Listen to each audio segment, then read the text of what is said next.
Hi, beautiful people. You're welcome back to Prudy's Kitchen. So today we're making some mini condensed milk loaves. If you're new to my kitchen, you're welcome. Thank you so much for coming, and please don't forget to subscribe, share, and like, and click on the notification bell also. And if you're a returning subscriber, I love you guys. Thank you so much for being here. So without wasting time, let's get into the video. For this recipe, we're going to be needing 450 grams of all-purpose flour, 1 teaspoon of cinnamon powder, half a teaspoon of salt, 10 grams of fresh yeast. You could use the dry one too, it's okay.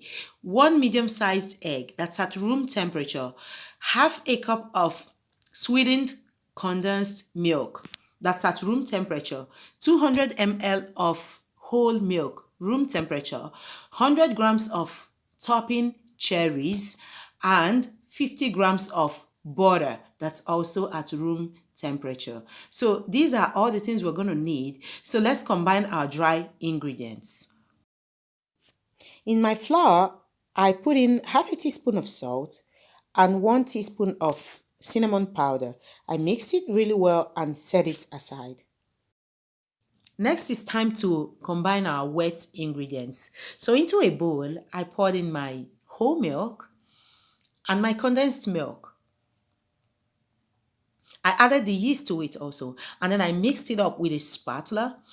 And remember that all these things are at room temperature, is necessary, okay? I mixed it a little bit and I put my egg into it, okay? And then I mixed it very well. It's okay if it has lumps of fresh yeast. It doesn't matter because we're still going to mix this dough very well later. Next, I started adding my flour in batches while mixing with a spatula. Okay, so I added a bit and I mixed it up with the spatula, and I continued adding it until it became, thick enough. And then I dropped the spatula and used my hands. I continued mixing until all the flour was well incorporated and the dough has formed, because we need here a sticky dough. Okay, so when it formed that sticky dough, then I added my room temperature butter. Remember to bring out your butter from the fridge before, like 1 hour before, because it has to be at room temperature.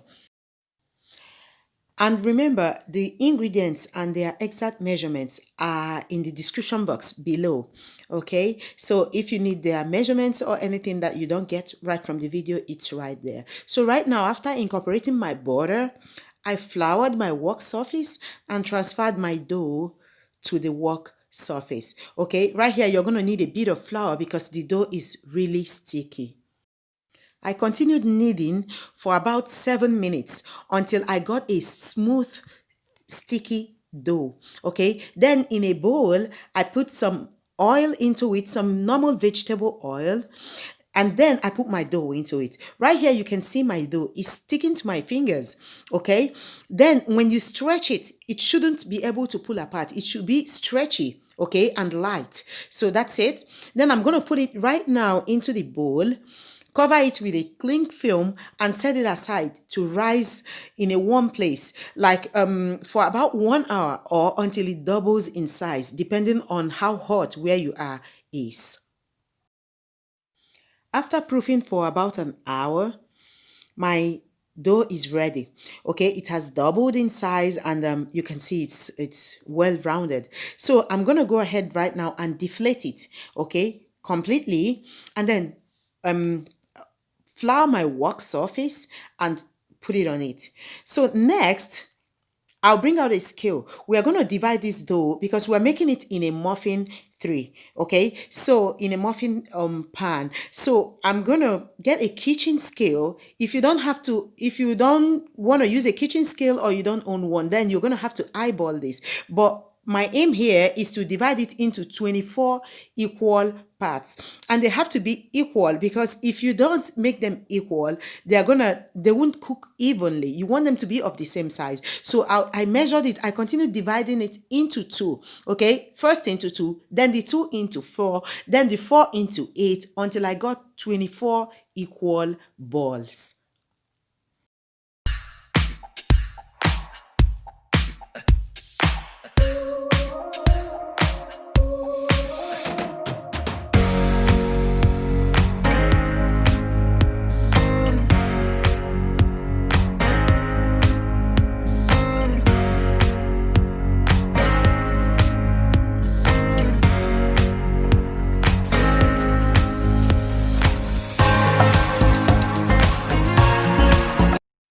when I got 24 equal balls, I rounded them up with my hands, made sure they were like balls. Okay, then I placed muffin papers in muffin trays and then placed the dough inside the muffin trays. Okay, then after doing that, I put my topping cherries on top.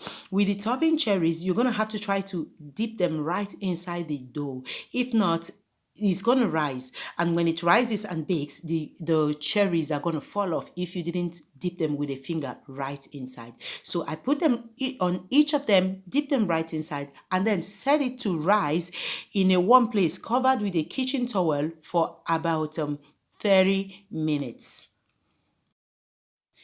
So right now, 30 minutes has passed and we need to egg wash our loaves. So I'll break one egg that is at room temperature, separate the white from the yolk, and then we're going to be using the yolk here, not the egg white. So we set the egg white aside, put 2 tablespoons of whole milk into the yolk, and then beat it. And this we're going to use to egg wash our mini loaves. Okay, so right here, I'm going to rub it on all of them and then bake it at 160 degrees centigrade or Celsius for about 20 to 25 minutes, or it is golden brown. While our mini loaves are baking, we're going to make the glaze for it. And for the glaze, we'll be needing 40 grams of room temperature butter, 40 grams of condensed milk. Okay, just 2 things we need, not more, and both of them should be at room temperature. If not, it's not going to mix well. So we put this condensed milk into the butter, and then we mix it very well with a spoon. And here it is. 25 minutes later, the mini loaves are out of the oven, and I'm going to rub it right now with a brush on top of it. Be generous. Just be generous with it. These loaves don't have any sugar in it. So the condensed milk balances it. It gives it that sweetness, okay, that you need. And the aroma of the butter, and it makes it so shiny and sticky. Like, just take a look at this goodness. Take a look at it. It's so good, really. So right now, I'm just going to take one of it, just tear it apart for you to take a look at this yumminess, okay? It's so soft. It's fluffy. It melts in the mouth. Like, you're not going to forget it in a hurry, and make 2 batches because trust me, it vanishes in 1 minute. So thank you so much for watching, and please don't forget to subscribe to my channel. See you next time. Bye.